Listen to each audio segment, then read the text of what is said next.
is a 75% contribution. And so that's what the problem is. And so what happened was the president just issued an executive order through the Office of Personnel Management and said, we know it's not in the law, but we're going to ignore that. We're going to make it happen anyway. So what is happening is, even though members of Congress and their staff have to go through the exchange, we're going to act like we're not in the exchange. That's basically how it's Let me ask you a question. Rodney, you said the president made an executive order. It's always been my understanding that an executive order under the law and under the Constitution is only effective for the executive branch of the government, not for the judicial or the congressional. right. For the purposes of health insurance, we fall under the executive branch. Any kind of benefits. See, I'm in the same benefits program as somebody that might work for the IRS or for the Corps of Engineers or whatever. So since we're under the same benefits package, now we are carved out and put in the exchange, but it creates a problem. How does that employer portion get to us? And frankly, I'm fine if it doesn't, but I don't control that. The president does. He couldn't get us to pass a law. We wouldn't dare do that. So he just issued an executive order and said, we're going to give them the same employer contribution that they would have gotten had they not been in the exchange. So basically, he wiped out what we put in there, which I thought was going to be a tremendous disincentive for Congress to pass it in the first place. But hey, you know, if you like it so much, you're not going to like this exchange, will you? And maybe you'll vote against it. But they voted for it anyway. And then the president went back and backdoored the employer contribution or subsidy, as it's called, in the exchange. A technical discussion, but the point is that Congress got away with it. They got to pass on it. So, any other questions? Yes. You were discussing about religious liberty. And if I remember correctly, that when we stopped the prayer in school, it was an atheist who started, and they started a lobbyist group. And tell me, is this not true? That when they have a particular bill, you have these lobbyists coming around and all of this, and they represent. So what we're looking at, what is concerning this religious thing, you had lobbyists who were involved in getting all of these laws passed. And some of them we don't agree with, and some of them we do. But basically, lobbyists run Washington. Well, in this one case, I wasn't around when a lot of this happened. Yes. To be honest with you, most of the things that have happened related to abortion, related to prayer, was really came from the courts. They were not things passed into law. What happened was, to take a step further, what I was discussing about what Thomas Jefferson said about the separation of church and state is Justice Hugo Black in 1947, I believe it was, he was a justice.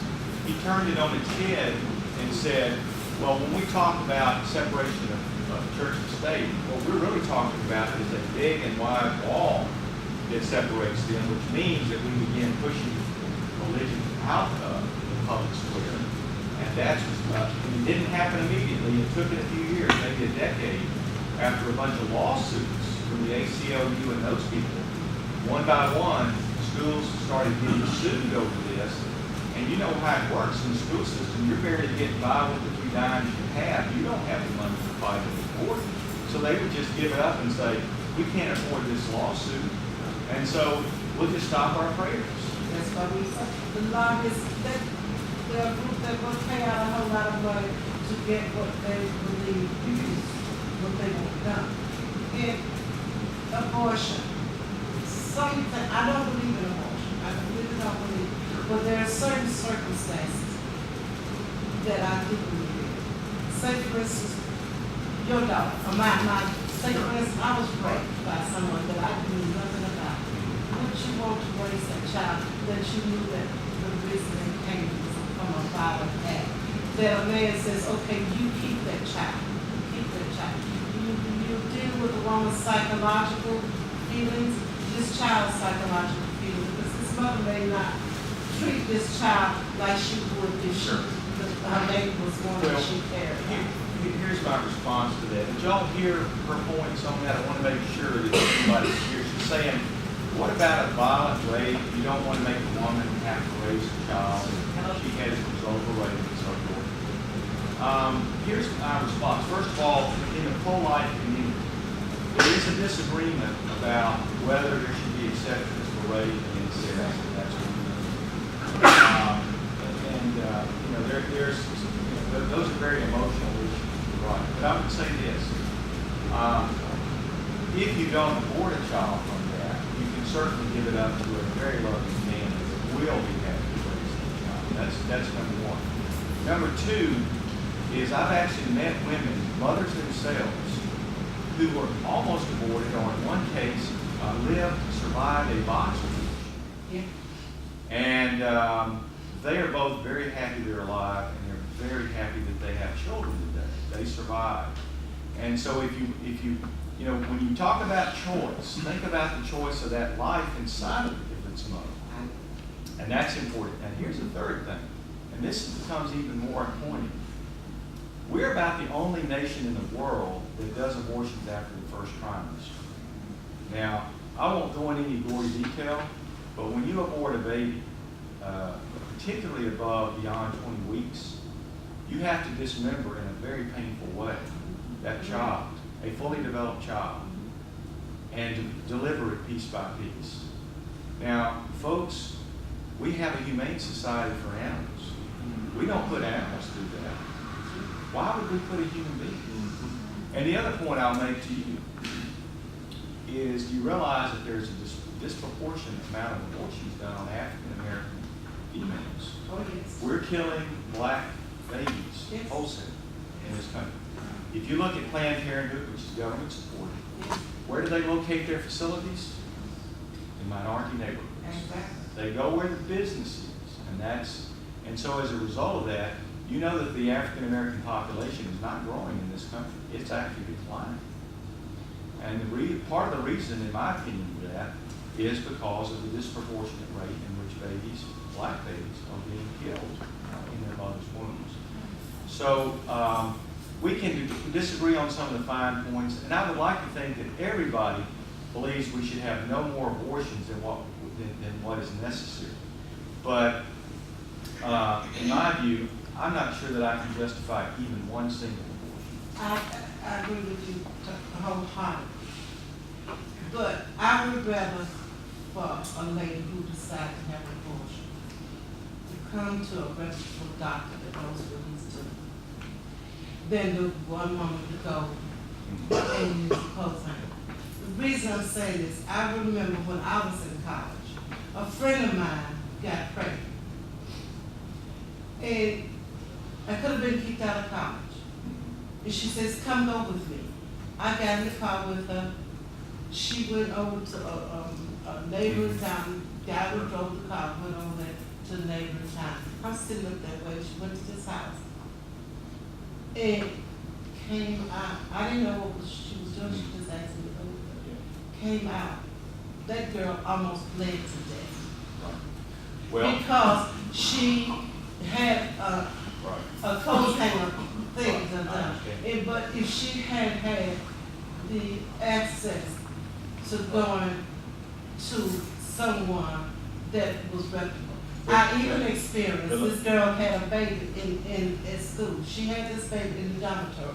When we looked around, we heard a baby crying in the trash. She threw that baby in the trash can. You see what I'm saying? I don't, like I said, I don't believe in abortion. Sure. But I would rather have gone to But hear this. You're familiar with Kermit Gosnell in Philadelphia? Yes. This was an abortionist who was doing it legally. And what he was doing was just as bad, if not worse, than the clothes hanger. So even legal abortions are done totally unrelated. You know how they caught him after many years? First of all, let me explain what he was doing. He was doing abortions all the way up until labor. It didn't matter. As long as the baby was still inside, he would still do the abortion. And it was about money, folks. Yeah. Right. And I'll explain why I know that.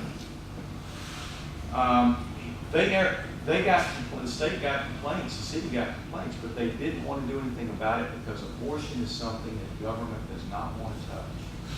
They want to leave that completely unregulated, let the abortions do whatever they want, okay?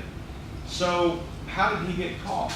Well, what was happening was that he was getting a lot of lawsuits because he was doing abortions late term and he was injuring women. And he was getting sued. And he actually had a death as a result of that. So what he did is he decided to start delivering the babies and then killing them after they were born. He would snip their spine, okay? And I apologize for being so graphic. It's the truth. And the place was a mess, blood on the walls and all this kind of stuff. Well, also, he did that at night. And on Sundays, his wife would come in and together they would do the worst cases, the ones where they actually killed the baby after delivery, because he didn't even want his staff to see that. But during the day, what was Dr. Gosnell doing? And how was he enriching himself? He was selling drugs, selling pills. He had a pill mill. And when the authorities found out about that, they came to see him and investigate him, not because of his abortions, not for killing babies, but for selling drugs, folks. They just happened to see blood dripping off the wall. Okay? So, don't tell me that we don't have the back alley abortionists going on today. It's right under our nose today. And he's not the only one. He is not an aberration. We have uncovered a number of cases. And again, going back to Planned Parenthood, which is fully government supported, they do over 330,000 abortions a year. They are a factory of abortions. They make a lot of money on it, even though the government subsidizes them. That is what they're all about, folks. They will tell you that's only 3% of their activity. Well, if you think looking in someone's throat or drawing a blood test is equivalent to doing an abortion, I guess you're right. But no, they're in the business of abortions. They don't do mammograms. They do routine health. You can go to the local health unit here and get a free exam and free everything and get your pills for free. There's no need to have an abortion clinic to deliver women's health. That is a lie. That is one of the worst lies you'll ever hear, that you got to have Planned Parenthood for women's health. No, you don't. We've got plenty of ways to deliver that otherwise. Planned Parenthood, its major purpose is for abortions. Its beginnings began with a lady named Sanger. You may know about her. She was big into eugenics, which means that if people are less desired of society, then you should encourage them to either have an abortion or perhaps let them die. Even if they're living. And so that's where all of that derived from. It has a very ugly history, and it's got a very ugly current situation. And I think that, again, what I want to do, the things I want to focus on is to reduce the number of abortions. I want to stop taxpayer-funded abortions, and I want to make sure that abortions don't occur after the first trimester. Now, I want to end abortions completely, but I want to do those things as quickly as possible, and many of the states are active in doing this right now, and with great